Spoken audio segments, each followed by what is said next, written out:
नमस्कार बच्चों, मेरा नाम मोनिका है। आज मैं आपको कक्षा 3 का एक अध्याय बहादुर बिट्टो पढ़ाने जा रही हूँ। उम्मीद है आप उसे ध्यानपूर्वक सुनोगे तथा समझोगे भी। तो कहानी का नाम है बहादुर बिट्टो। जो ये शब्द है बहादुर, इससे आपको कुछ ना कुछ तो समझ में आ रहा होगा। ये किसी की बहादुरी के ऊपर एक कहानी है। तो आइए अब हम ये कहानी शुरू करते हैं और देखते हैं कि कहानी में है क्या, किसके ऊपर है, कौन बहादुर है। आइए अब हम ये कहानी पढ़ते हैं। एक किसान था, उसकी बीवी का नाम था बिट्टो। किसान की बीवी का क्या नाम था? बिट्टो। एक दिन किसान ने बिट्टो से कहा, सुबह जब मैं खेत में हल चला रहा था तो एक शेर ने आकर कहा, किसान किसान, अपना बैल मुझे दे दे वरना मैं तुझे खा जाऊंगा। तो शेर ने किसान से कहा कि अपना बैल मुझे दे दे वरना मैं तुझे खा जाऊंगा। तो बिट्टो ने उससे पूछा, तूने क्या जवाब दिया? किसने पूछा? बिट्टो ने। किससे पूछा? किसान से कि तूने क्या जवाब दिया? तो किसान ने कहा, तू यहीं रुक, मैं घर जाकर अपनी गाय ले आता हूँ। अगर तू बैल खा लेगा तो हम लोग भूखे मर जाएंगे। यह सुनकर बिट्टो को बहुत गुस्सा आया। बिट्टो ने किसान को फटकारा कि घर की गाय खिलाते तुझे शर्म नहीं आती?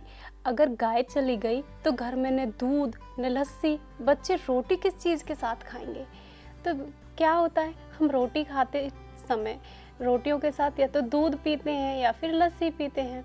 तो इसी तरह से बिट्टो ने भी किसान से कहा, अगर घर की गाय चली गई तो बच्चे रोटी किस चीज़ के साथ खाएंगे? ना दूध होगा और ना ही लस्सी होगी। तो बिट्टो को एक तरकीब सूझी। तरकीब मतलब उसे एक उपाय आया उसके दिमाग में कि इसको तो बचाना पड़ेगा। बैल भी हमारे बहुत काम का है और गाय भी बहुत काम की है। उसने कहा, तुम फौरन खेत में जाकर शेर से कहो, मेरी बिट्टो तुम्हारे खाने के लिए एक घोड़ा लेकर आ रही है। किसान बेचारा डर रहा था वो, क्योंकि अगर वो डरता नहीं तो घर नहीं आता, वहीं शेर का कुछ ना कुछ कह के उसे समझाता या फिर उसका मुकाबला करता। लेकिन किसान तो डर रहा था। बहादुर कौन थी? उसकी पत्नी बिट्टो। तो किसान डरता डरता शेर के पास गया। उसने कहा, शेर राजा, हमारी गाय तो बड़ी मरियल है। मरियल समझते हो ना, कि पतली सी है, कमज़ोर है, उससे तुम्हारा क्या बनेगा? तो किसान शेर से बोला, मेरी बीवी तुम्हारे लिए एक घोड़ा लेकर आ रही है, और घोड़ा कैसा? मोटा ताज़ा घोड़ा लेकर आ रही है। ठीक है, तो शेर मान गया। फिर आगे क्या होता है? बिट्टो ने सिर पर एक बड़ा सा पगड़ बांधा। पगड़ मतलब सिर पे बांधते बड़ी सी पगड़ी, और हाथ में दराती। उसने हाथ में क्या लिया? एक दराती। दराती होती है काटने, जिससे हम गेहूं काटते हैं, ज्वार काटते हैं, वो होती है दराती। लेकर घोड़े पर सवार हो गई। कौन? बिट्टो। और घोड़ा दौड़ाती वह खेत पर पहुंची और जोर से चिल्लाई। किससे चिल्लाई? किसान से। अरे किसान, तू तो कहता था तूने 4 शेरों को फांस कर रखा है, यहाँ तो सिर्फ एक ही है, बाकी कहाँ गए? फिर वह घोड़े से उतरकर शेर की तरफ बढ़ी और कहने लगी, अच्छा कोई बात नहीं, नाश्ते में सिर्फ एक ही शेर काफी है। इतना सुनना था कि शेर डर के मारे कांपने लगा और भाग खड़ा हुआ। यह देखकर बिट्टो बोली, देखा, इसे कहते हैं हिम्मत। तुम तो इतने डरपोक हो कि घर की गाय शेर के हवाले कर रहे थे। उधर मारे भूख के शेर की आंतें छटपटा रही थी। क्यों? क्योंकि वो सुबह से इंतजार कर रहा था कि खाने के लिए गाय आएगी, गाय आएगी, तो वो वहाँ पे भूखा बैठा था। तो जब शेर वहाँ से भागा तो उसे एक भेड़िया देख रहा था। तो भेड़िए ने पूछा, महाराज क्या मामला है? आज आप बहुत उदास दिखाई दे रहे हैं। शेर ने कहा, कुछ न पूछो, आज मुश्किल से जान बची है। आज एक ऐसी राक्षसी से पाला पड़ गया जो रोज सुबह 4 शेरों का नाश्ता करती है। यह सुनकर भेड़िया बहुत हंसा। वह सुबह झाड़ी में छिपकर सारा तमाशा देख रहा था। उसने कहा, भोले बादशाह, वह तो बिट्टो थी जिसे आपने राक्षसी समझ लिया था। आप इस बार फिर कोशिश करके देखिए। अगर बैल आपके हाथ में आए तो मेरा नाम भेड़िया नहीं। तो भेड़िया क्या कह रहा है शेर से कि आप दोबारा कोशिश करिए, इसमें मैं आपका साथ दूंगा। तो बहुत कहने सुनने पर शेर किसान के खेत में जाने के लिए तैयार हो गया। लेकिन उसने भेड़िए से कहा, तुम अपनी पूंछ मेरी पूंछ से बांध लो। क्यों बांध लो? क्योंकि अगर कुछ होगा तो वो भेड़िया भाग जाएगा उसे छोड़ के और शेर को मुसीबत में छोड़ जाएगा, इसलिए दोनों ने अपनी पूंछ बांध ली। तो दोनों जने पूंछ बांधकर चल पड़े। कहाँ चल पड़े? खेत में। किसके पास? किसान और बित्तों के पास। उन्हें देखते ही किसान के होश हवास गुम हो गए। वह डर से थर थर कांपने लगा। कौन कांपने लगा? किसान, क्योंकि वो डरपोक था। लेकिन बित्तो बिल्कुल नहीं घबराई। बित्तो थी बहादुर, तो वो बिल्कुल भी नहीं घबराई।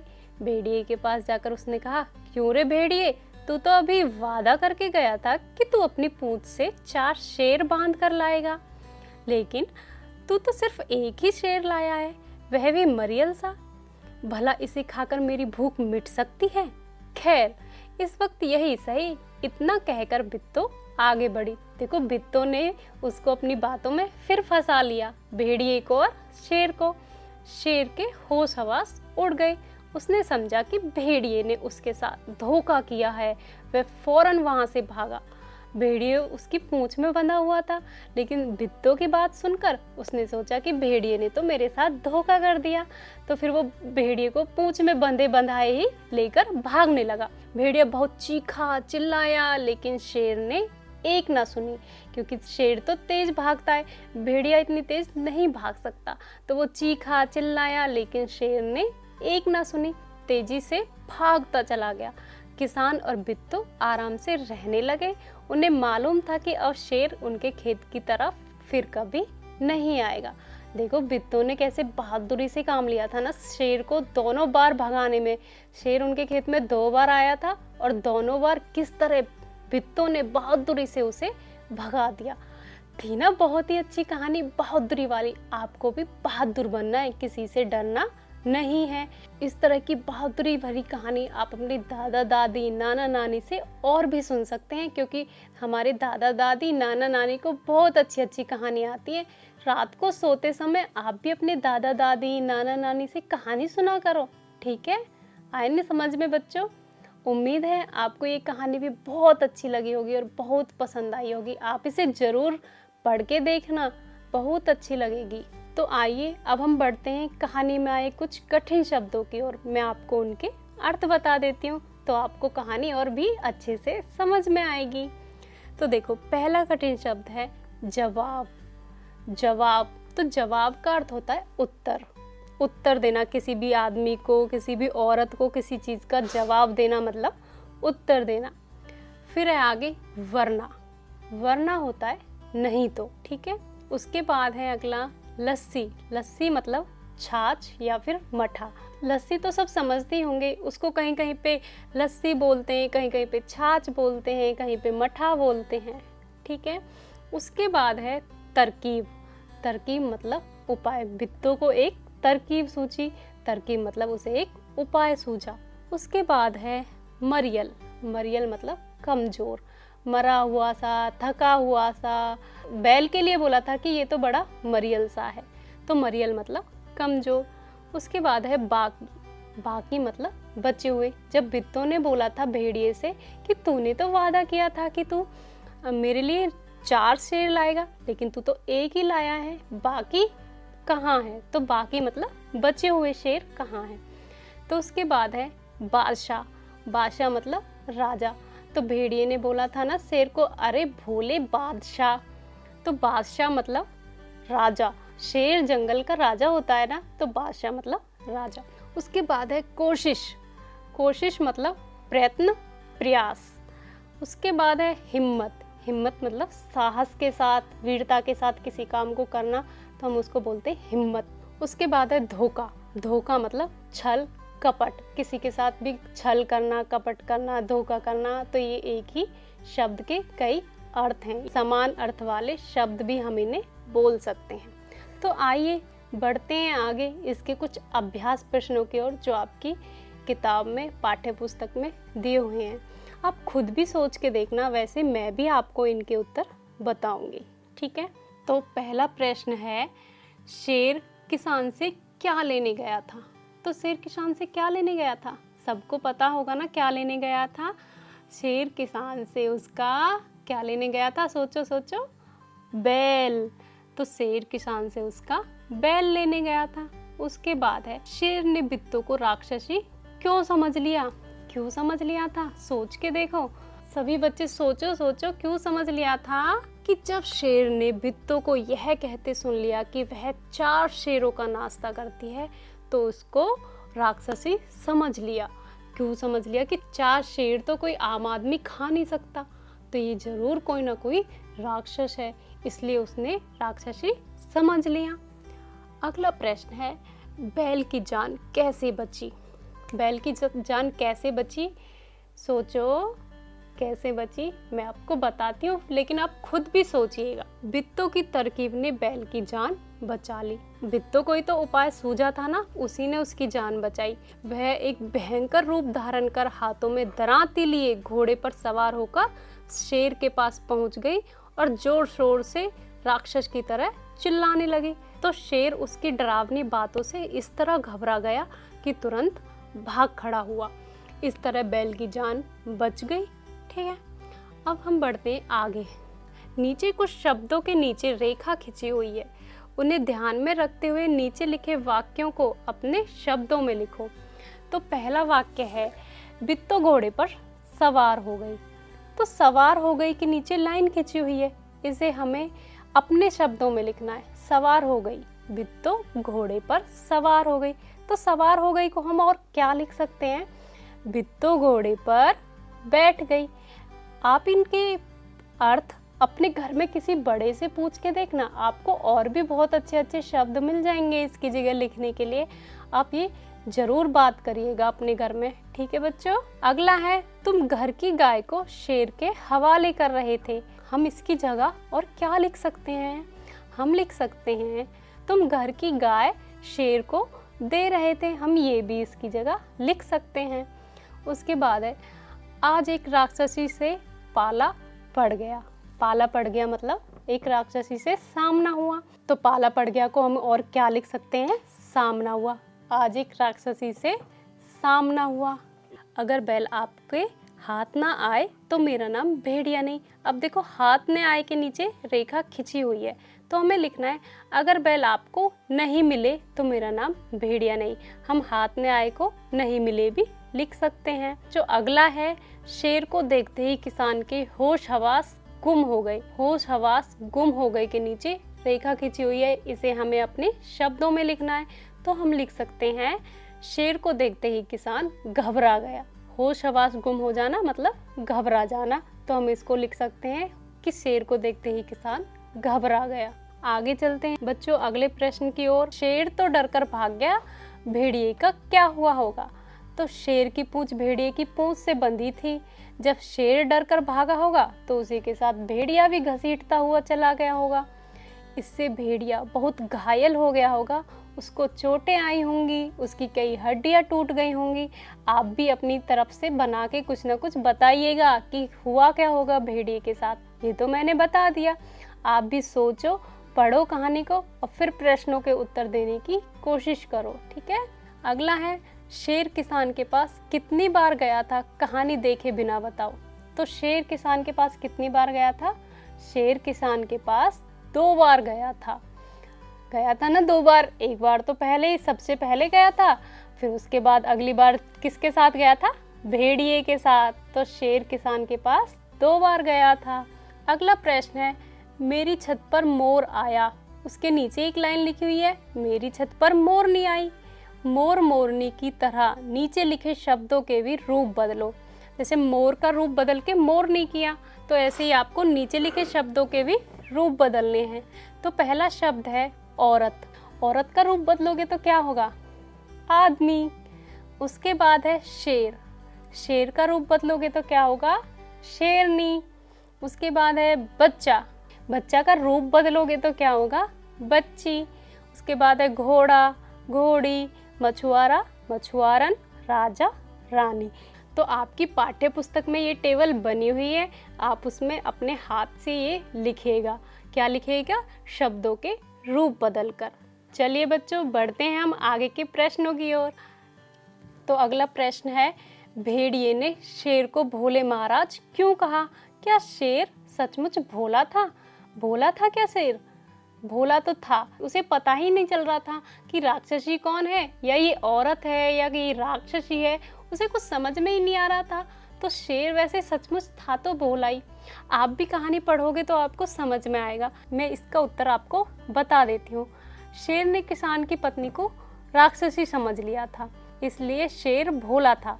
वह भूल गया कि मनुष्य की पत्नी राक्षसी नहीं हो सकती है। यदि वह राक्षसी होती तो सबसे पहले अपने पति और बैल को ही ना खा जाती। सोच के देखो, अगर वो सचमुच राक्षसी होती तो अपने पति और बैल, अपनी गाय, वो सबको खुद ही खा जाती। वो शेर को क्यों देती भला? तो शेर सच में भोला था।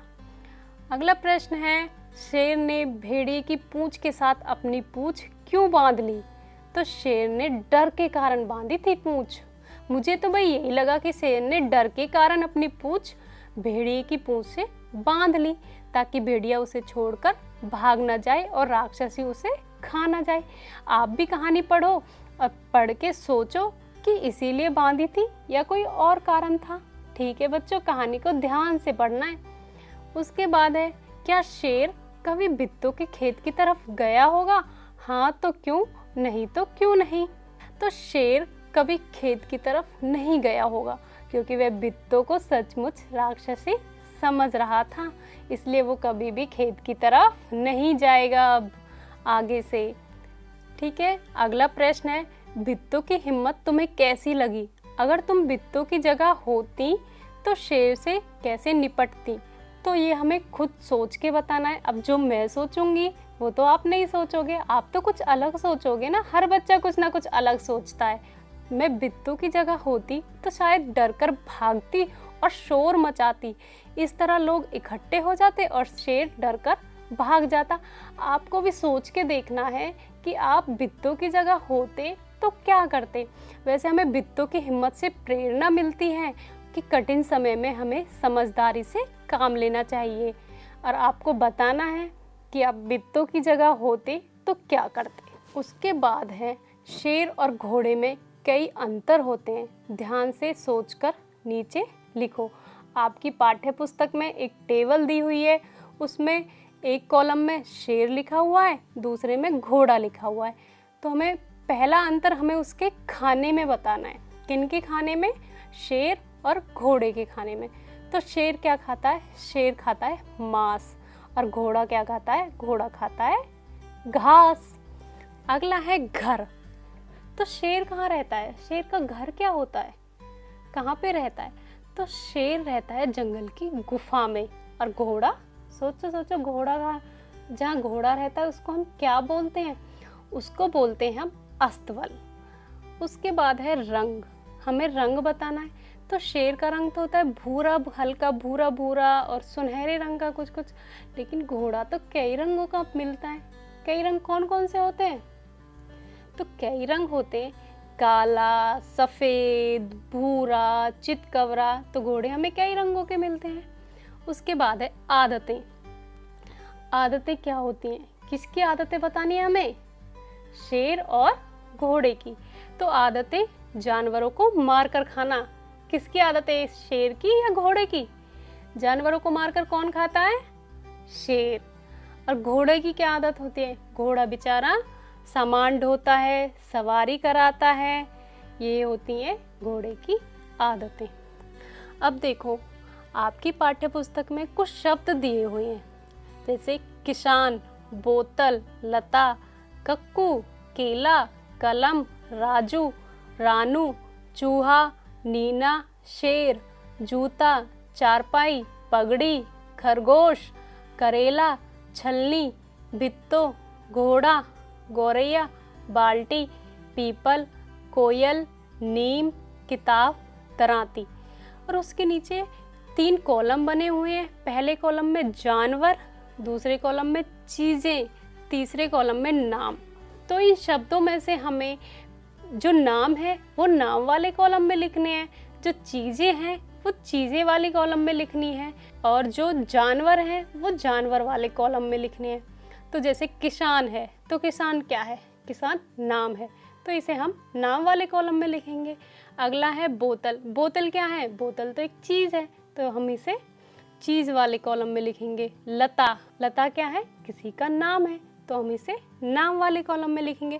ऐसे ही आपको ये सारे शब्द पढ़ के ये क्रियाकलाप आपको खुद से अपनी पाठ्य पुस्तक में भरना है। ये टेबल आपको खुद भरनी है। उम्मीद है बच्चों ये कहानी आपको समझ में आई होगी और इसका अभ्यास कार्य भी आपको समझ में आ गया होगा। तो ये बहादुरी से प्रेरित कहानी है, तो आप इसे अपने मित्रों को, अपने गली या मोहल्ले के बच्चों जिनके साथ आप खेलते हो उनको ज़रूर सुनाएं, ताकि वो भी इससे प्रेरित हों और बहादुर बन सकें। और सोते समय आप अपने दादा दादी, नाना नानी से कहानी ज़रूर सुनें, क्योंकि कहानियों से हमें बहुत ही अच्छी अच्छी शिक्षा मिलती हैं और हम बड़े होकर उन्हें अपने जीवन में ला सकते हैं या उनको अपने जीवन में उतार सकते हैं। किसको? कहानी से मिलने वाली शिक्षाओं को। तो अब उम्मीद